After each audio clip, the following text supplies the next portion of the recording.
حطينا كده نصها ميه، وهنبتدي ننزل بالبنجر بتاعنا اللي احنا مخزنينه. انا بجيب كميه حلوه كده من البنجر، وببتدي ان انا اقشره واقطعه كده انصاص واحطه في قلب الفريزر. حبيت اخد نص 2 3 بسحب منه، وبيعيش معايا من السنه للسنه.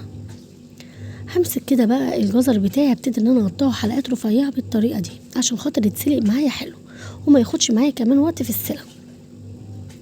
انا طبعا الخطوه دي انا اسفه جدا انها ما اتصورتش معايا، ان فعلا التليفون فصل وانا ما خدتش بالي خالص ان هو فصل. بس كل اللي انا عملته حطيت الجزر على البنجر وسلقته كويس جدا لغايه لما اتهرى الجزر خالص معايا، وبعد كده حطيته في الخلاط. ده كل اللي انا عملته. هبتدي بقى ان احنا نضرب كده الجزر مع البنجر في الخلاط كويس جدا لغايه لما ملاقيش في الجزر بتاعي اي شوايب خالص. لو انتي حابه تصفيه تتاكدي